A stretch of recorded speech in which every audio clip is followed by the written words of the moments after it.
எல்லாருக்கும் வணக்கம். இது நம்ம தூக்குச்சட்டி சேனல். இன்னைக்கு நம்ம என்ன சமைக்க போறோம்னு பார்த்தீங்கன்னா லெஃப்ட் ஓவர் முட்டை கொத்து சப்பாத்தி. லெஃப்ட் ஓவர்னா ஒன்றும் இல்லைங்க, மீந்து போன சப்பாத்தியில் இப்படியும் செஞ்சு பாருங்க, சூப்பராக இருக்கும். ஃபஸ்ட்டு ஸ்டவ் பற்ற வச்சுக்கோங்க. ஸ்டவ் பற்ற வச்சுட்டு ஒரு பாத்திரம் வச்சுக்கோங்க. நல்லா சூடாயிடுச்சு. இப்போ தேவையான அளவுக்கு எண்ணெய் ஊற்றிக்கோங்க.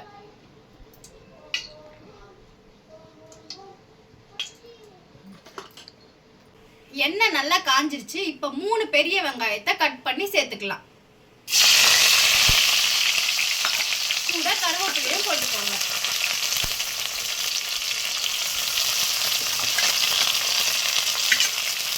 ஒரு 4 பச்சை மிளகாவை கட் பண்ணி சேர்த்துக்கோங்க. வெங்காயம் நல்லா வதங்கட்டும். வெங்காயம் வதங்கும் போதே குடமிளகாவும் போட்டுக்கலாம். வெங்காயம் வதங்கிறதுக்குள்ள நம்ம வாங்க சப்பாத்தி கட் பண்ணி வச்சுக்கலாம். இப்போ நாங்கள் ரோல் பண்ணுற மாதிரி சப்பாத்தியை ரோல் பண்ணிக்கோங்க.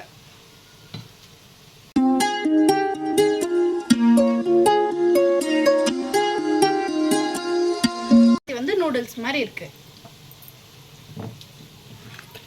எங்களுக்கு நேற்று செஞ்சதுல 10 சப்பாத்தி மீந்துச்சு. வாங்க எல்லாத்தையும் கட் பண்ணி எடுத்துக்கலாம். வெங்காயம் குடமிளகா நல்லா வதங்கிடுச்சு. இப்போ நான் ஒரு 2 பெரிய சைஸ் தக்காளியை கட் பண்ணி வச்சிருக்கேன், அதோட சேர்த்துக்கலாம்.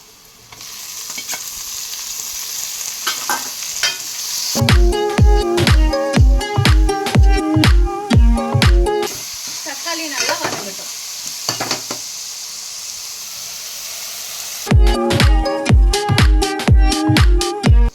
தக்காளி நல்லா வதங்கிடுச்சு. இப்போ காஷ்மீரி மிளகாய்த்தூள் 2 ஸ்பூன், தனியாத்தூள் 2 ஸ்பூன்,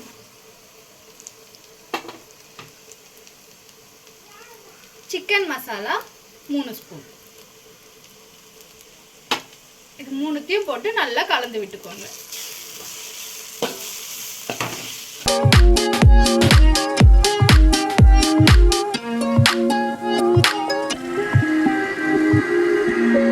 உப்பு தேவையான அளவு போட்டுக்கோங்க.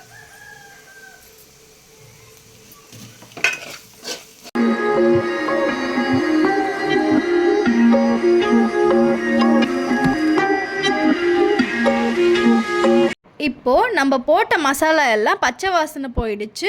நம்ம முட்டை உடைச்சி ஊற்றிக்கலாம்.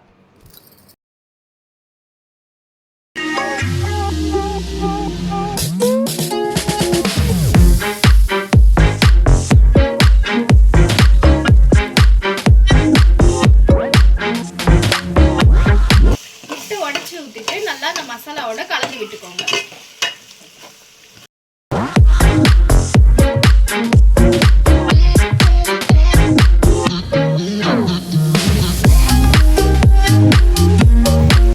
நல்லா வெந்துடுச்சு.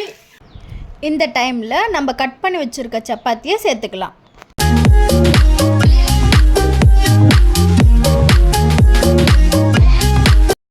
சப்பாத்தி சேர்த்துட்டு நல்லா கலந்து விட்டுக்கோங்க.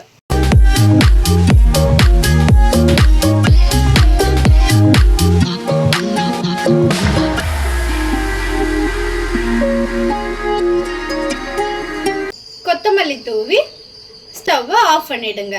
இது மீந்து போன சப்பாத்தியில் செஞ்சீங்கன்னு யாருமே சொல்ல மாட்டாங்க. நாங்கள் செஞ்ச இந்த டிஷ்ஷை நீங்களும் உங்கள் வீட்டில் செஞ்சு சாப்பிட்டு பார்த்துட்டு எப்படி இருக்குன்னு சொல்லுங்கள். இந்த வீடியோ பிடிச்சிருந்துச்சுன்னா நம்ம சேனலுக்கு லைக் பண்ணுங்கள், ஷேர் பண்ணுங்கள், மறக்காமல் சப்ஸ்கிரைப் பண்ணுங்கள். அடுத்த வீடியோவில் பார்க்கலாம். பாய்.